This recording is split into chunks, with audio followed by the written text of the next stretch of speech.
Amb els seus llibres, Paco Candel va contribuir decisivament a explicar com era i com es va transformar la Catalunya del segle XX. Centenars de milers de persones d'arreu de l'estat espanyol van arribar per trobar feina i una nova vida. Aquests immigrants van ser els grans protagonistes dels milers de pàgines que va escriure Candel. Als altres catalans, la seva obra més coneguda, Candel va retratar amb precisió la realitat dels nouvinguts i de la societat que els acollia. Candel és, doncs, un personatge fonamental per entendre la història recent de Catalunya. Hi ha qui diu que Candel ha estat un dels 10 catalans més destacats del segle XX. Sigui com sigui, és indiscutible que va ser clau perquè la gent que ja era al territori i la gent que va venir de fora arribessin al convenciment que, per dir-ho en paraules del mateix Candel, formaven un sol poble i que aquesta realitat era la garantia d'un futur millor.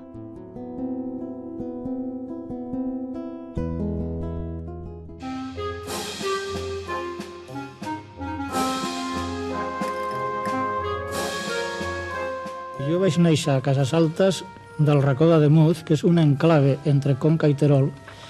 Inclús hi ha una franja de terra, que és Conca i Terol, que et separa de València, però per lo que sigui perteneix a València. Llavors, el meu pare es va vindre primer cap a Barcelona, suposo que va ser a l'any 27, i per l'exposició universal que es feia aquí a Barcelona, i al poc de temps la meva mare em va agafar a mi i vàrem vindre cap a Barcelona. Jo no tinc record d'aquesta vinguda perquè era molt petit i el record que tinc és el que explicava la meva mare. És curiós que aquest viatge d'Ademuz a Barcelona sempre es fa en tren, però en aquells temps potser resultava més econòmic vindre en barco. Segurament la primera imatge que va veure va ser la muntanya de Montjuïc, on treballava el seu pare i on hi havia la barraca on van viure. Prop de 200.000 nouvinguts van arribar a Barcelona per treballar a les obres d'una ciutat que s'estava transformant. Va ser la primera gran onada immigratòria del segle XX a Catalunya.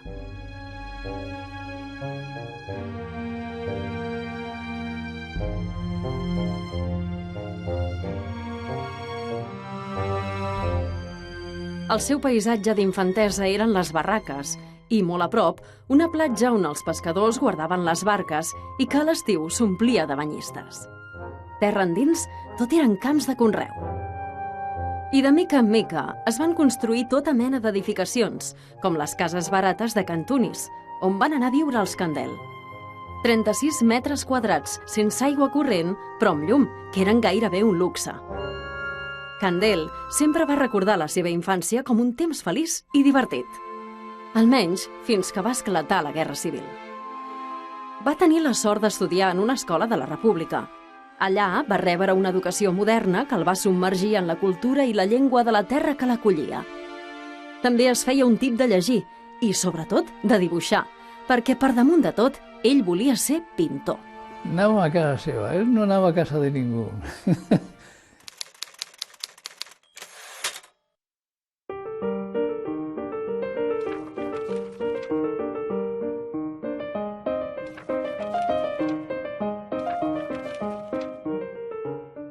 También parlaban de lo que pasaba al carrer, porque era también una época de famosos, de cineastas y de boxejadors y toreros y ciclistas.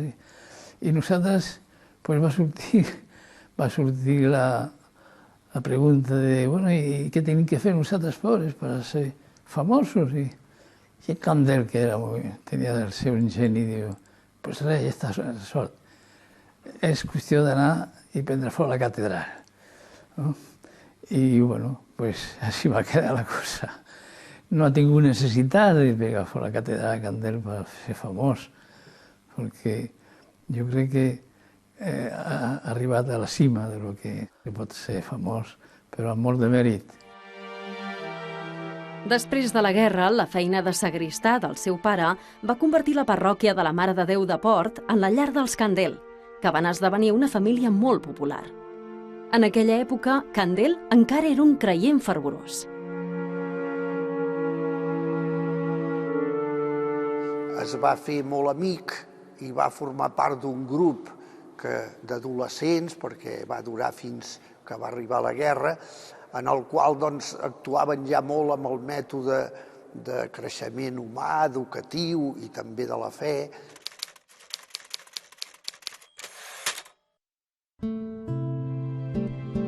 Feien excursions, sentien el territori ja com una cosa seva, Montserrat, el Montseny, la platja, etc. Doncs ja s'identificava amb moltes coses i se sentia un més. I en plena joventut s'animaven amb aquest sentit també d'obertura social i de lluita pels drets i la dignitat de la classe obrera i de tot el que significa també arrelar-se en un país. I això per mi és una mica el terreny on va arrelar i on va tenir la visió i l'experiència i la vivència de que el respectaven, de que el tenien com un més, que ell podia portar i rebre, i en el fons és la mística dels altres catalans que després serà el seu llibre. La dècada dels 40 va arribar carregada de males notícies.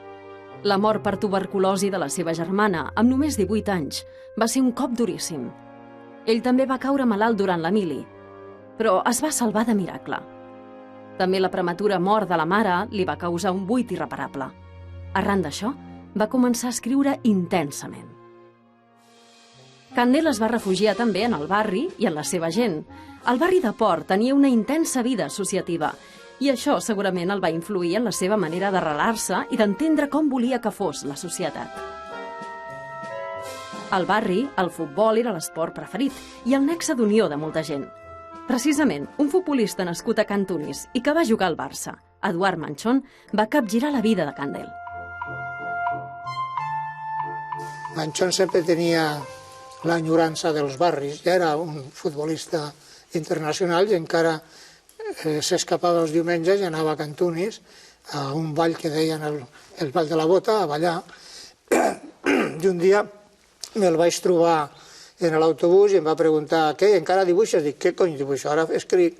I va dir, doncs jo soc amic d'un editor que baixa als vestuaris i ens regala llibres. I ho va aconseguir. 1956. Tenia 31 anys i va publicar el seu primer llibre.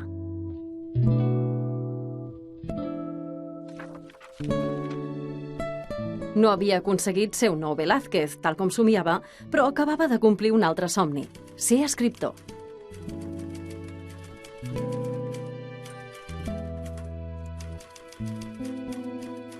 Cuando yo empecé a escribir, mi preocupación de aquellos años era el muchacho que quería ser escritor, el que quería ser escultor, el que quería ser pintor, en una palabra, la gente, los chicos que querían llegar a ser algo en el arte.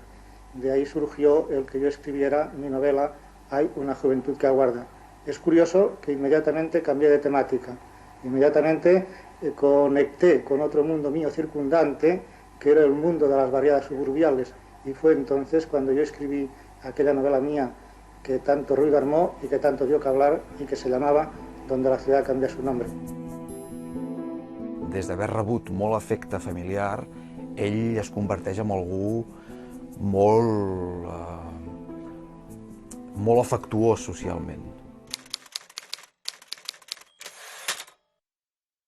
Retrata molt descarnadament els personatges, però se'ls estima. En el fons hi ha una voluntat de fer comunitat. I això és el que crea Candel, aquest univers, aquesta capacitat de crear univers, que és el que tot novel·lista vol. Cataluña. Allí se atan los perros con longanizas, decían.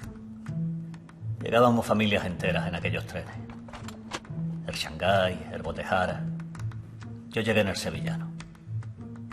Una maleta cartón, 20 durillos y una muda. Para que en la andana no me retornaran al pueblo. Como no tenía ningún papel que acreditara una vivienda o trabajo, pues tuve que saltar el tren en marcha antes de llegar a la estación. Coné. Me llamo Coné. Pues me lo puso el cura. Yo quería que me se pusiese Eulalia, pero él muy jodido que no. Que Eulalia no, que con E. Pues con E. Candel escrivia amb un estil directe i viu, amb uns diàlegs que semblaven reals. I potser ho eren, perquè els personatges que omplien les seves pàgines eren els mateixos que es trobava als carrers, a les botigues o a les cases veïnes. De fet, sovint ni tan sols prenia la precaució de canviar-los el nom. Imagina't, ell de tot en treu un llibre cada vegada més desvergonyit, però amb tota la innocència del món. Això fa que també per primera vegada el Candel parli d'assumptes sota el franquisme, sobretot. Estem parlant de la lluita antifranquista, és molt important això, de temes que eren molt escabrosos, molt delicats, perillosos. Els obrers, els catalans, imagina, gent que parlava català i castellans que no volien parlar català i catalans que no volien parlar castellà. El Candel exposa totes les situacions sempre, que era el mateix que havia fet des de la primera novel·la, que el fa conegut l'any 57, Donde la ciudad cambia su nombre, parlant amb pèls i senyals dels seus veïns. Don Francisco Candé Tortajada. ¿Es usted el escritor, el hijo Orsiño Pedro? Entonces me han indicado bien. ¿Usted no me conoce a mí? Vaya, vaya. Soy el Pipa, ¿no le suena? ¿Y usted quién le ha mandado para echar la vida a los vecinos en el libro ese de la ciudad sin nombre? Sepa, señor, usted, que por sacarme en su novela de usted, jamás, Dios la que se armó. Me creo de que tengo motivos para empiparme, ¿no? Lo lógico es que si usted ha ganado cuartos por la novela, gane yo también. 1000 pelas, aunque sea. Pues 500. Bueno, mire, me da usted 10 duros y yo le firmo un papeán de ponga que puede escribir de mí lo que quiera. El Candel té una manera de ser planera, de batint amb sabatilles, que fa que et desarmi. I quan tu li preguntaves, però escolti, com es va atrevir a parlar de tot això? Bé, és que ell ho retrotreia a la seva innocència. Jo no pensava mai que els veïns de les cases barates llegissin el meu llibre. Home, aviam.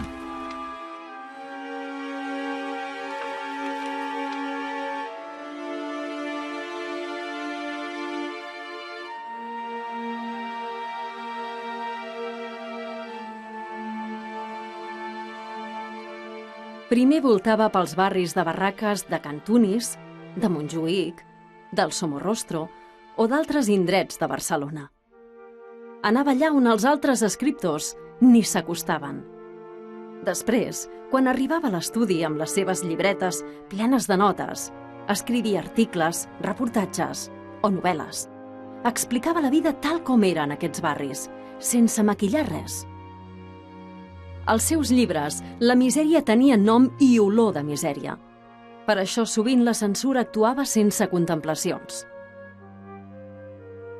Els seus llibres parlaven de la gent que havia arribat d'Andalusia, de Múrcia, del País Valencià, d'Aragó, i que vivia com podia en barris marginats.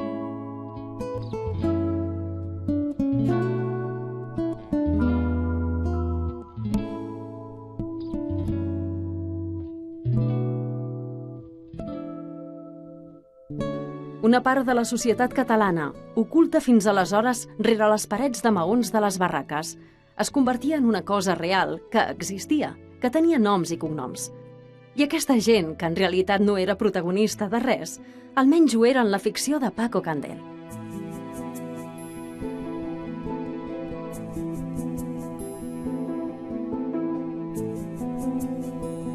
Yo estoy muy orgulloso de mi condición de obrero. Aunque llegara de la fábrica hecho una claveguera humana. Metía la samarreta en un puchero y tenía para hacer cardo. Patrón. Hay dos tipos de patrón. El que heredó la empresa, que acostumbra a ser un explotador, y el que antes fue currante, que acostumbra a ser un piojo resucitado. Yo sé lo que me pesco y ser obrero no es ninguna ganga. Trabajemos muchísimo. Reguemos Barcelona con toda nuestra sudor. Pero mira, aquí estamos. Ahora cuando nos vamos para el pueblo de vacaciones nos dicen la catalana. Y eso a mí, porque el pueblo tira. Pero mi Cataluña que no me la toquen. Dicen que en todos sitios cuecen habas, pero aquí las había para comer. I con pa tumaca. A les novel·les del Candel no hi ha una gran voluntat. Fixa't, en un segle XX on la dona ha fet un gran canvi d'igualtat i amb un personatge com el Candel que precisament lluitava per tota aquesta igualtat social, tota aquesta voluntat de millora, el paper de la dona a les seves novel·les, ell no acaba de trobar el gran personatge femení, que diuen que tot novel·lista, com a home, li costa molt de retratar, no? Però el tenia a casa, perquè la Maruja era tot un personatge. I era una relació estranya.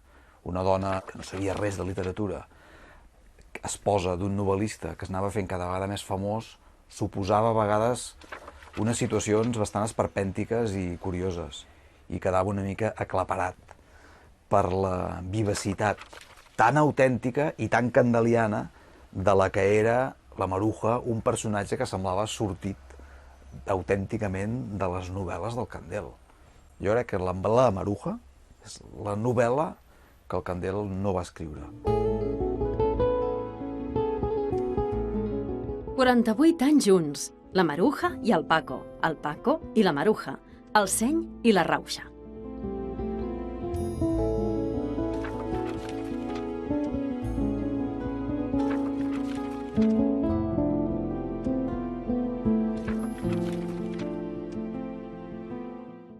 I un dia em diu, no, és que, escolta'm, això d'arribar a final de mes era un drama, perquè la meva dona, quan no teníem calés i s'acostava a finals de mes, em deia, Paco, que no tenemos, que este mes no llegamos. I jo al Paco li deia, jo què vols que hi faci? I ell i la seva dona, la Maruja, gran personatge, li deia, oye, pues habrá que avisar a la Providencia, com aquell que diu, no sé, ja plouran els diners del cel, no? I el Paco un cop més agafava la seva màquina d'escriure, el tac-tac-tac, se n'anava cap al seu despatx, del carrer de la Foneria, i deia, la Providencia se llama Paco.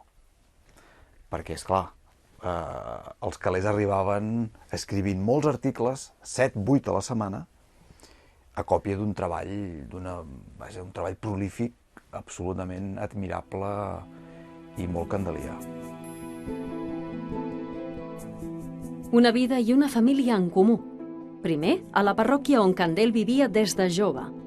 Després, al pis on va escriure molts dels llibres que el convertirien en un personatge cada vegada més conegut.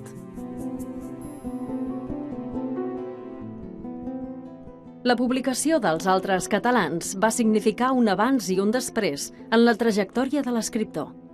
I també en la manera com Catalunya va començar a assumir el fenomen de la immigració. Dels Altres catalans se'n van vendre milers i milers d'exemplars. Gràcies a aquest llibre, molta gent va obrir els ulls a una realitat innegable. Escrivia d'una manera molt natural, en Candel. Jo també, personalment, tendeixo a escriure, o tendia a escriure quan ho feia, d'una manera molt planera, de manera que no em costava gens d'adaptar-me a la seva manera de dir les coses. I em penso que ell em va quedar content.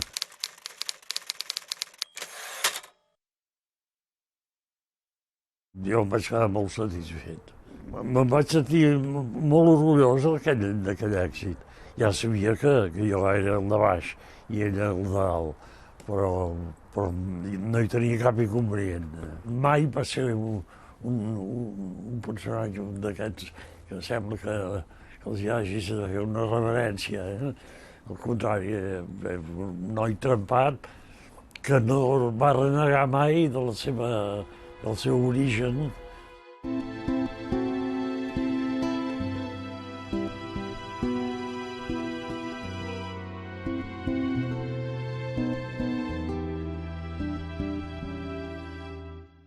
Jo el vaig fer de Cicerón en el meu barri, el barri del Somorrostro.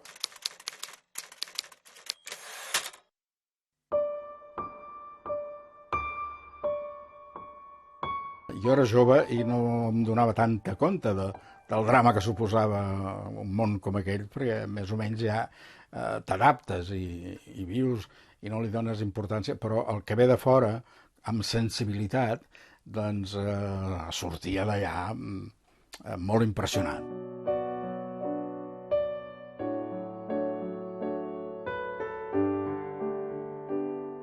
Quan vaig arribar aquí, la paraula xarnego la sentia, i d'un moment a l'altre, quan va sortir el llibre, doncs vam veure que el xarnego va desaparèixer i vam acceptar i vam estar d'acord que els que venien de fora i volien ser catalans eren catalans. Xarnego, murciano,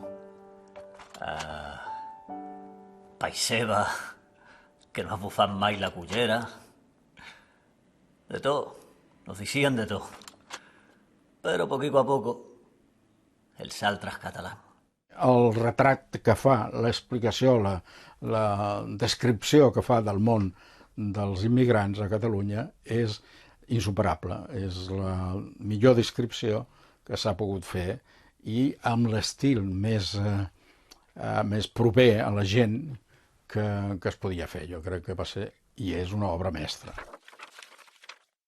Més o menys, jo he fet una literatura, diguem-ne, compromesa o digue-li com vulguis, i, per exemple, quan vaig escriure Donde la ciudad cambia su nombre, ja vaig fer una novel·la en la que, denunciant un sector de la vida ciutadana en què es vivia en ínfimes condicions, ho denunciava a una gent benestant. En els altres catalans passava una mica això. Jo volia explicar, aquí hi ha els xarnegos, aquí hi ha una gent meravellosa, però que està marginada, i això ho teniu que saber vosaltres, els catalans. Clar, al mateix temps també hi havia una certa informació per a aquests no catalans de lo que eren els catalans, però més que nada el llibre anava per aquí. Yo no me puedo quejar de Barcelona. Con el primer sueldo que gané me compré un reloj. Me lo puse, me hice un retrato y mandé la foto al pueblo. Se ha convertido en un señorito, decían allí. Es tenia que donar fe de vida de que havia una gent que a Catalunya no li havien fet res, només que havien treballat amb ella, i que certes conductes eren hostils amb ells i això no hi havia dret. Jo vaig tindre molta por quan escrivia aquell llibre. Vaig pensar que reveria per dues parts, per als catalans i per als no catalans. No va ser així, el qual demostra que el país té molta capacitat, està molt capacitat per rebre crítiques. Però no se li reconeix un valor literari. L'acadèmia no l'accepta. Els de la professió consideren que és un autodidacta que ha trobat un tema important i que ja el valoren amb el tema, però és un fotògraf, un descriptor de la ciutat i de la gent immigrant, però no l'han considerat mai, i crec que és un deute que encara tenim amb en Candel, no l'han considerat mai un autèntic escriptor o pensador que va fer un gran treball des del punt de vista estrictament literari. També et diré una altra qüestió, i això semblarà pedanteria. A mi la crítica encara no m'ha descobert. Vull dir, la crítica està copiant clichés. Es van passar la vida dient que Pío Baroja no té estil literari i Pío Baroja té un gran estil literari. I a mi em diuen això si de vegades no és cert. Jo sé escriure i molt millor del que molta gent es pensa.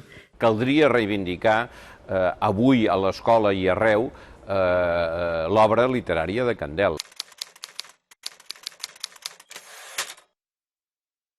És molt important que Candel torni a ser no un nom o no una figura associada al fenomen immigratori a Catalunya només, que està molt bé, sinó sobretot un escriptor, perquè ell era un escriptor, no era un sociòleg, era un escriptor. Era un home humaníssim, un home savi, un home lúcid, però sobretot era un escriptor. La seva literatura està impregnada de vida, està impregnada de problemes reals, està impregnada de dolor, de somni, de l'esforç tenaç de fer de la vida una esperança, fins i tot en les situacions més adverses, no? Parlar difícil no és parlar millor, i jo crec que trobaríem molts exemples, Delibes, per exemple, o en català Pla. Pla és un escriptor excepcional i l'última cosa que diria és un home barroc, en Pla. I per tant, diguem-ne, aquí nosaltres juguem amb un territori de prosa elaborada, de prosa treballada, de prosa precisa, de prosa clara, Però això en cap cas no vol dir que sigui un home que no hagi tingut una consciència molt exigent de l'ús del llenguatge, que hagi llegit moltíssim i que s'hagi esforçat. No ho sé, hi ha gent que té moltes facilitats i en el meu cas em dóna la sensació de que jo escric amb facilitat i això no és veritat. De vegades els meus pàrrafs no es nota que estan trencats i estan fets a trossos. Avui 3 línies, demà 4, i així, i reconstruint, i tatxant, i posant, i molt complicat.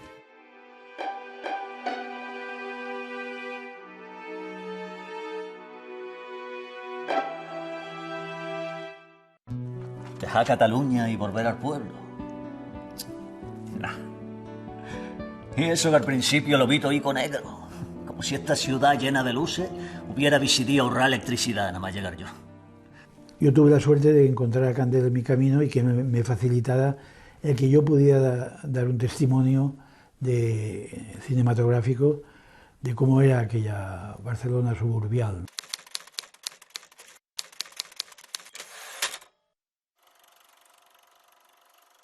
Candel tiene una responsabilidad en el sentido de que gracias a él se ha conocido una situación de Barcelona que muchos barceloneses o no conocían o no querían conocer. Para ser una casa se necesitaban arquitectos, para ser una barraca solo necesidad.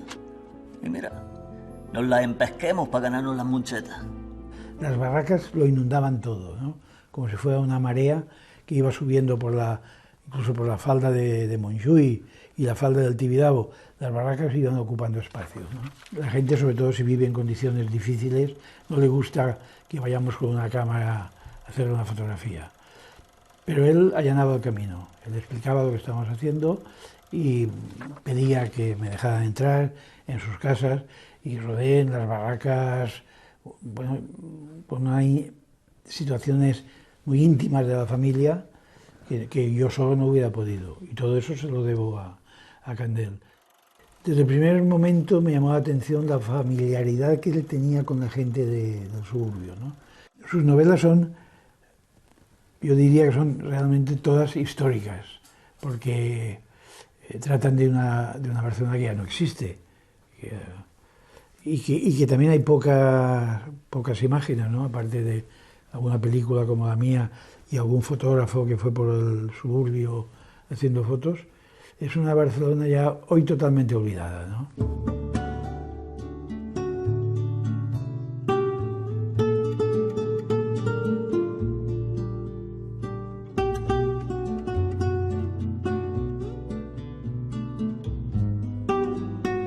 El Paco era una càmera fotogràfica caminant.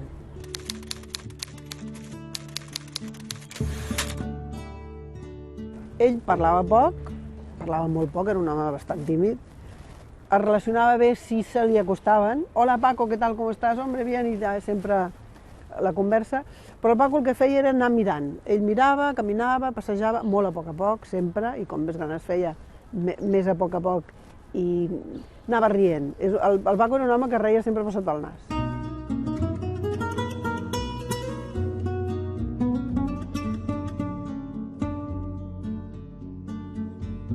Va col·locar el problema de la migració al lloc on no en tenien ni idea ni els importava.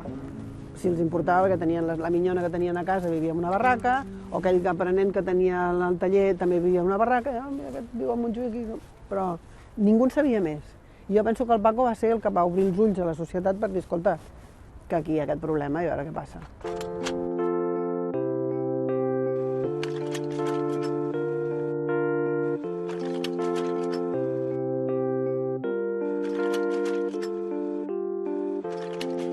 A mí no me menea de aquí ni Cristo. Y eso que pasemos muchas fatigas en la barraca. Pero luego ya, poquito a poco, pues mi marido se metió de manobra, después le salió el empleo en la fábrica y ya nos pudimos ir a vivir a las casas baratas de Casa Antúnez. Eso sí que... pequeñicas, 35 metros cuadrados, pero muy bonitas. Y allí nació mi hijo.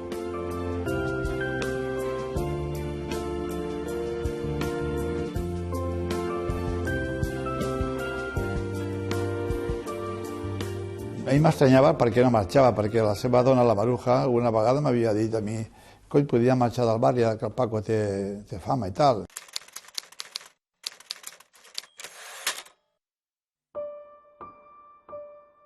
I el Paco a mi m'havia dit una vegada, perquè tenia molta amistat, vaig dir, mira, és que jo no vull marxar del barri, em trobo bé aquí. A mi no em fa falta viure en un barri més alt i tindre amistats amb gent de més alta alcúrnia. Jo prefereixo tenir amistats amb la gent del barri i m'agrada estar al barri.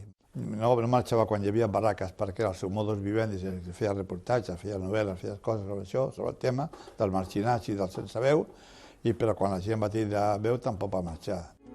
Els blocs de pisos de l'extraradi barceloní van anar substituint les barraques. El paisatge canviava, però els interessos de Candel no. Continuava escrivint sobre gent marginada, sobre els treballadors humils, sobre els problemes del carrer, sobre les dificultats per arribar a final de mes, sobre els altres catalans, que cada vegada eren menys altres catalans i més catalans i prou. Va descobrir una Catalunya que els propis catalans no coneixíem. Era el que jo defineixo com una Catalunya interclassista. Nosaltres tenim un fenomen diferent a la resta de l'Estat i és possible que molt diferent a la resta del món.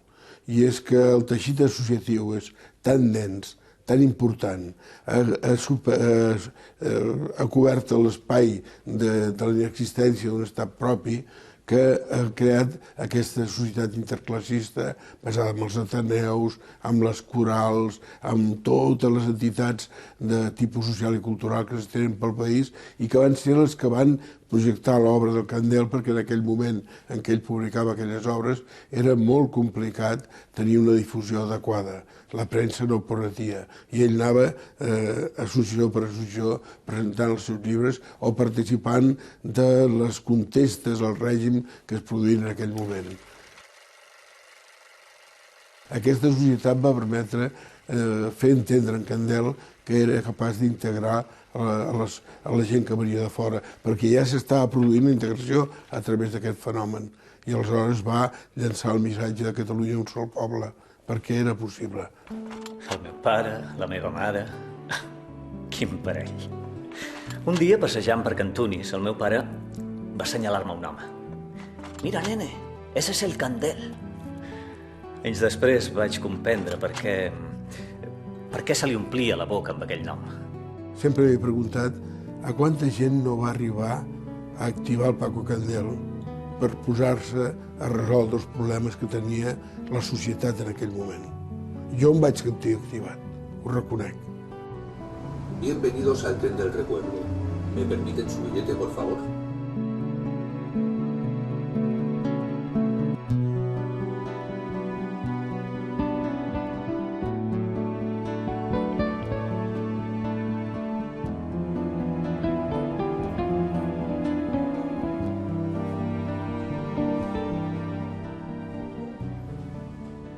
Catalunya i el seu teixit associatiu és un model a tenir en compte a la resta del món, que facilita la superació personal i cultural de tothom, tant dels autòctons, dels nascuts aquí, com dels nouvinguts. Les associacions de veïns, les associacions dels barris, les associacions culturals, les biblioteques públiques, els equips esportius, en definitiva, el teixit social, el que aquí en aquest país denominem sovint la societat civil catalana, que des de fa 150 anys acull a un munt de societats, un munt d'entitats que estan farcides de persones autòctones i nouvingudes. Catalunya és una terra d'acollida i articula totes les seves interrelacions molt sovint mitjançant les associacions. Candel ho va tenir molt clar i sense renunciar a res sí que es va adherir-se amb aquesta dinàmica associativa. I va adherir-se ell i va propiciar que altres persones també s'adherissin. És un model associatiu que fins i tot està reconegut per la UNESCO.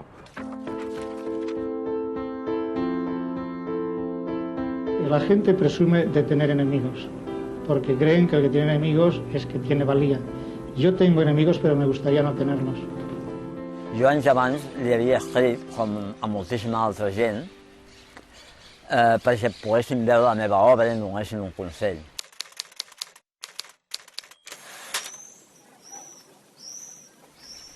de la gent que jo vaig escriure, molts noms coneguts, ningú em va contestar. Ell tampoc. I llavors ens vam conèixer amb una galeria d'art on jo exposava a Barcelona. Jo li vaig comentar al fet a ell que jo li havia escrit.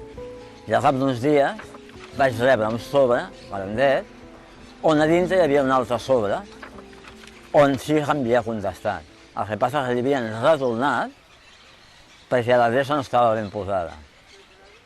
Això, de vegades, és el que ara en diríem el sentit handelià. No el va llançar quan li van retornar, el va guardar.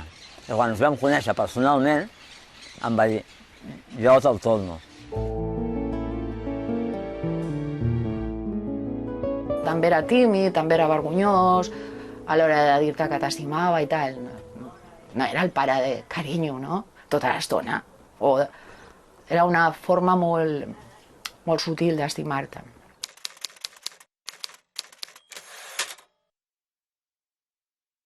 Valorava, com tota la persona realment intel·ligent, la senzillesa. Però el pare també tenia una complexitat, que de vegades de cara a fora quedava més esquemàtica. Per exemple, lo de ser bo, de vegades ell deia, bueno, és que ja m'estic fartant d'aquesta etiqueta, perquè jo no em considero una persona exactament bona, no? I jo li deia, home, doncs jo crec que sí, deia, no, perquè jo també, no sé, també m'enrabio i també... Darrere també hi havia molta sutilitat d'una persona amb el seu existencialisme, la seva angoixa, per el que és el pas del temps, viure, la seva decepció amb les idees, no? Perquè no arribem amb les idees a canviar coses. La seva popularitat era molt divertida, el reconeixien en els taxis per la veu només, saps? Ho disfrutaves. Fins i tot algun amic meu molt exquisit em deia, bueno, a mi també m'agrada, em confessava que li agradava anar amb el pare perquè també sentia una mica important, perquè tu sorties a passejar amb el pare i érem dos, no? I acabàvem 20. Perquè el que ell tal, juntava una estona i després marxava, no? Bueno, després venien altres 3. I un dia li vaig dir, bueno, pare, és que caminar amb tu és anar com en una processió o una manifestació, no?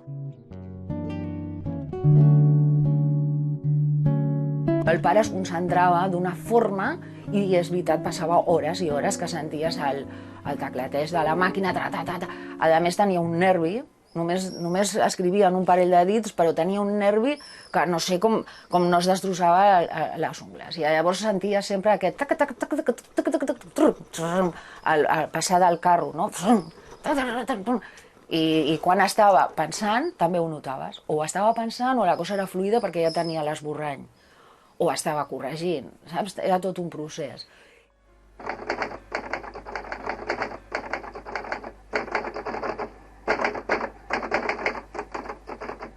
La màquina del pare per mi també era un objecte de tocar, d'olorar la tinta. Llavors jo crec que com els nens i són mimètics amb els pares, sobretot si els adores, doncs jo venia a escriure i llavors el pare obria aquí, això té una petita tauleta plegable, i jo arribava dreta.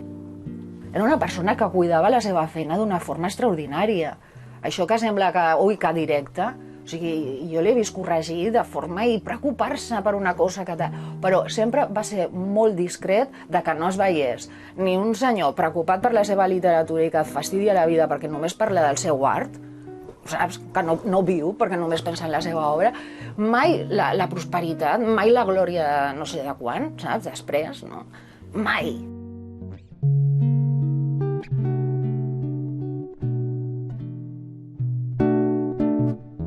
Tenir amb Candel aquesta sensació de que era possible realment ser amic d'algú que no fos com tu.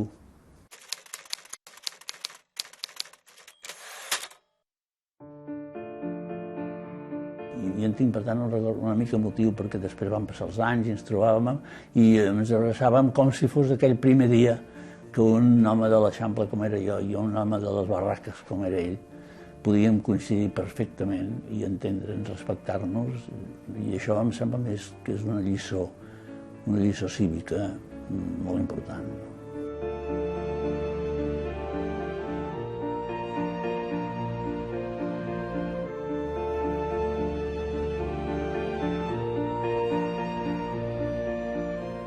L'estil del Candel que potser trencava una mica una tradició més culta i a més de la literatura en català, doncs tenia una força pròpia. I el que importa en el fons, la literatura, i quan escrius en general, és un fet molt important, que és la identitat. Que allò que escrius respongui a la teva identitat. Escolta, has publicat 50 llibres. De todas maneras, déjame decir que hay una juventud que aguarda. Una de les primeres crítiques me la vas fer tu a Destino i va ser una crítica molt maca. Estava molt bé. Era la complicitat de dos desconeguts en aquest moment. Coincideixo amb Candela amb una cosa molt important, que la preocupació de l'escriptor no ha de ser mai fer bonic, fer bonic. Això és quan no tens res a dir. Si tens alguna cosa a dir, l'has de dir de la manera més senzilla, precisa i tranquil·la possible. Candel participava en tots aquells actes que li proposaven. Sempre era al costat de les classes populars i sempre deia les coses pel seu nom. Un intelectual es un bicho raro que se mira mucho el ombligo porque se cree el centro del mundo. Después se demuestra de que toda la gente en el fondo es intelectual porque todos saben pensar. L'oposició al franquisme va ser una constant en Candel, com quan va sumar-se al grup La Pipironda, vinculat al PSUC, que, com tots els partits antifranquistes, actuava en la clandestinitat. El Paco era un home que entenia el teatre i entenia la cultura com una manera d'incidir en la realitat.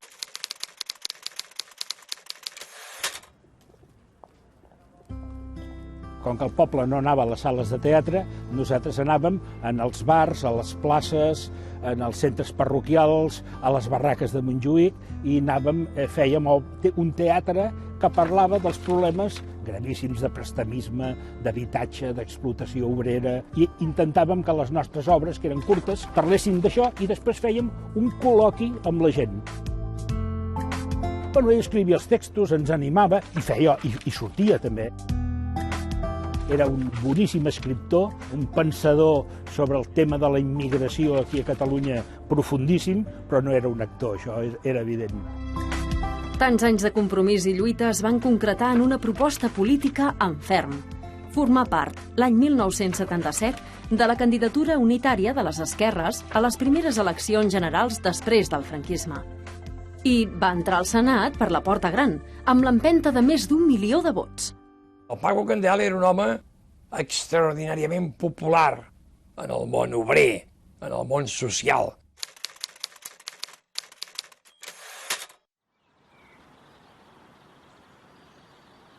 Probablement en aquell moment el que importava més, perquè la política ja la feien els partits, era el prestigi popular que teníem els senadors de l'Entesa. I no només era l'acció que es feia a Madrid, a l'interior del Senat, i en aquest sentit el balanç de l'acció del Paco Candel és molt migrada, però també, i probablement molt més important en aquell moment, era l'acció que els senadors de l'Entesa dels catalans feien en el territori. Si jo hagués escrit d'una altra manera, no hagués anat al Senat. El que passa que havia escrit sobre la immigració en aquell llibre tan famós que ha sigut Els altres catalans, i quan ve la democràcia i es comencen a fer les llistes, concretament per al Senat, i per fer aquella coalició de totes les forces, sempre es va pensar de qui podia representar la immigració. Jo no m'he sentit ni líder, ni representatiu, ni res, però això passava i el meu nom sempre el barrejaven. Jo em vaig resistir, però et varen donar a entendre que Catalunya et necessitava, etc. Acabes sent vanitós, penses que és veritat, que tu ets molt important i que Catalunya et necessita. Em vaig ficar en aquest embolic de ser senador sense tindre idea i pensat que el Senat era com a les pel·lícules romanes, que jo reclamaria un riu o un pont per la zona franca i m'ho donarien, i això no va ser així. No va ser així. El Candel no era el lloc en què ell se sentís més còmode, però ho dissimulava, s'asseia en el seu escó, allà anava dibuixant, fent dibuixos, que per cert dibuixava molt bé i amb molta gràcia, es preparava els seus articles, va fer aquest llibre, Un charnego en el Senado, que va donar testimoni del que va ser l'entesa dels catalans. Per tant, globalment, jo crec que va fer una tasca important en la transició. Ens hem de situar en el moment en què ens trobem. la transició, el cadàver del dictador encara està calent, diríem, no?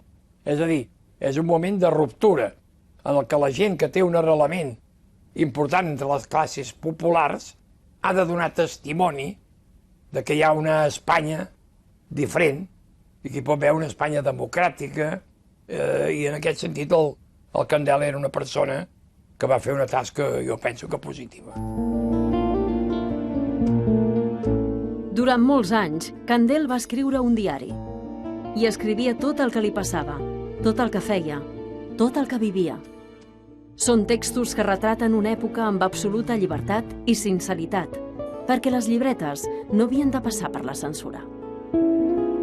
Els diaris pensem que van des de l'any 44 fins poc abans de la seva mort, de manera que expliquen més de 50 anys de la vida espanyola i, per descomptat, de la vida catalana.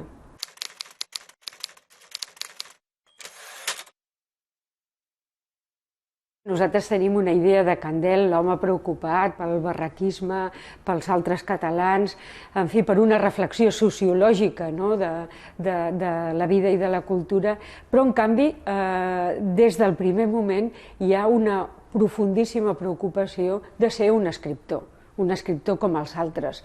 El que passa és que ell parteix d'un hàndicap important i és que no ha tingut una formació. I, per tant, és absolutament autodidacta.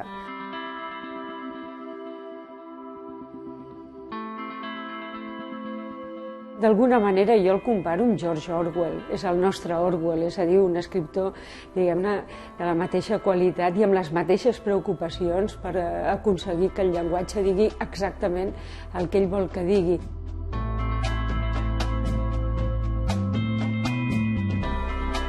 Quan a mitjans dels 80 va tancar la seva faceta política, després d'haver passat pel Senat i d'haver estat també regidor de Cultura a l'Hospitalet de Llobregat, va continuar fent el que més l'apassionava: escriure. El Candel novel·lista, el Candel periodista, el Candel observador. Encara tenia moltes coses per descobrir i per explicar. Jo tinc el record d'un Candel, d'un periodista que podríem definir, des del meu punt de vista, com un reporter clàssic.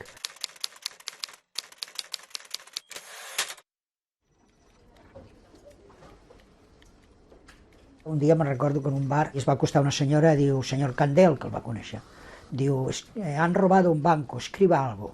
Y el Candel diu: «Señora, diu, ya no es noticia, roban bancos cada día». Diu: «No, es que han robado el banco de la esquina, donde se sentaban los viejos a tomar el sol».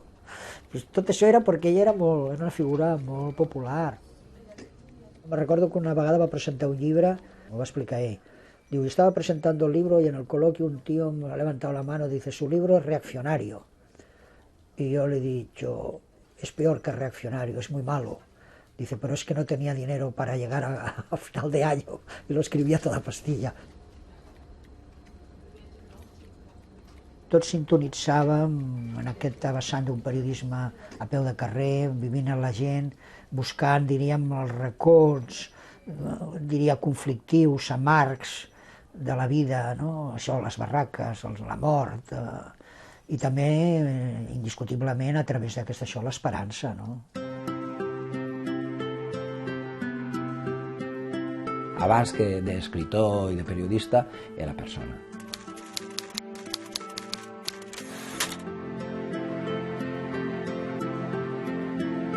Com la ciutat estava canviant tant, que llavors el que fèiem era fer una excursió mensual.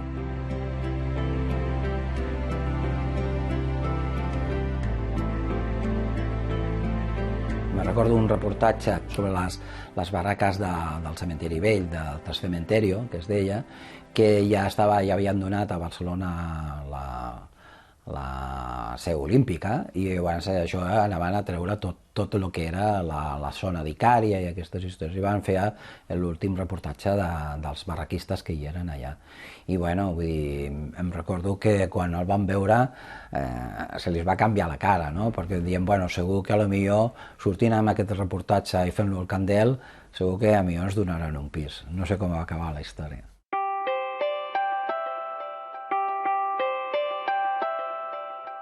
Tot i que, amb el pas dels anys, Els dits ja no escrivien amb la mateixa agilitat d'abans. No tenia cap intenció de retirar-se. Continuava escrivint i publicant. I continuava participant a tot arreu on creia que podia ser útil. Potser per plantar cara a allò que repetia sovint, que el món s'havia convertit en una mena de competició esportiva on l'únic que comptava era guanyar el preu que fos. El que feia és acompanyar-me moltes vegades a l'administració i m'obria totes les portes.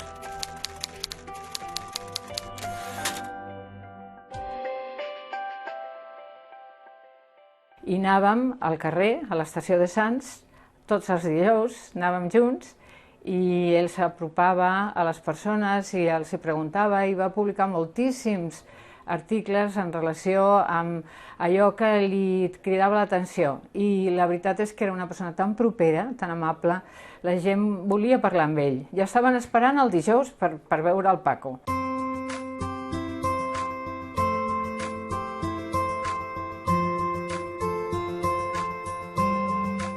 Els darrers anys de la seva vida, el nen que va arribar a les barraques de Montjuïc, el noi que va créixer a Cantunis, l'home que no va voler anar-se'n de la zona franca, va rebre tota mena de reconeixements a la seva trajectòria. Mentrestant, no parava d'arribar gent de fora, de molt més lluny que als anys 20 o als anys 60, i Candel va continuar defensant el diàleg entre els que ja hi eren i els que arribaven. Les polítiques d'integració per als nouvinguts havien canviat molt, però Candel va continuar denunciant que encara hi havia moltes barreres a superar. Necessitem els teòrics, i necessitem l'administrador i el polític, però el carrer dona molt... És la realitat que per mi et va trencant els egos i els fanatismes, no?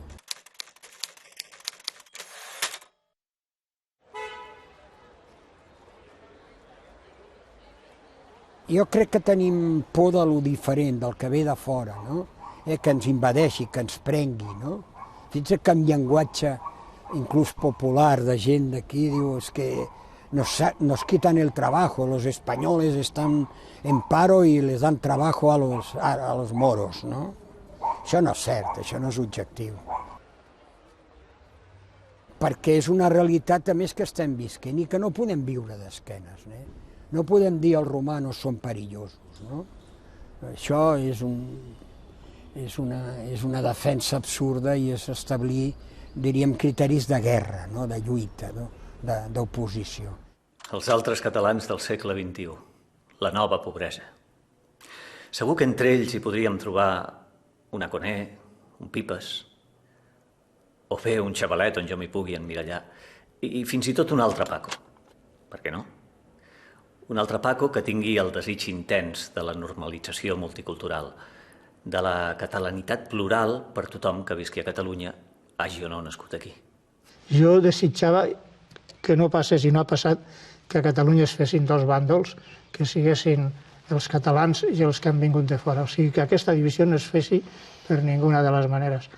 I això, afortunadament, ha passat i confiem que continuï així, perquè en aquests moments que des de fora de Catalunya s'han escrit articles molt virulents en contra de nosaltres, dient que aquí s'està esclavitzant el castellà i tal, això et posa nerviós i neguitós i es té que sortir al pas d'aquestes històries i arreglar tot això. Jo el que admiro molt d'en Candel és aquesta capacitat, a part d'escriure, d'integrar.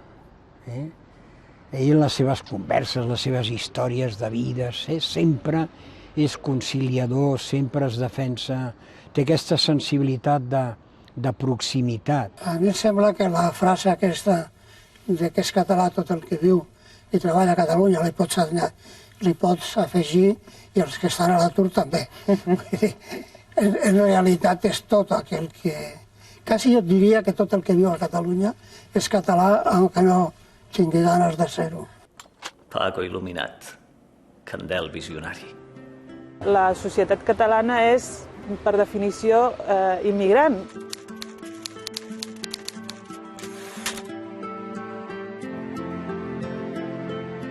No hi ha un orgull de dir Catalunya és terra d'immigrants, i ningú es veu com a immigrant, no? Tothom parla dels altres com a immigrants.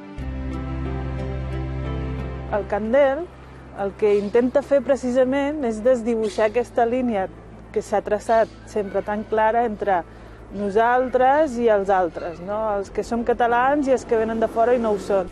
Bé, la gent per la que ja vaig escriure, quan jo vaig escriure ja portaven molt de temps al país. Ara és curiós que aquesta gent s'ha integrat, ha tingut fills i nets aquí, se senten catalans i continuen dient immigrants, quan la paraula immigrant és una definició breu. Immigrant és anar a un altre lloc que no és el teu. Una vegada has arribat i t'has aposentat, deixes de ser immigrant. Però, clar, les coses costen arrencar del vocabulari perquè llavors no sabries com expressar-ho. Voldria que la memòria no trenqués mai el paisatge d'aquella infància esvaïda, d'aquella ciutat que canviava de nom.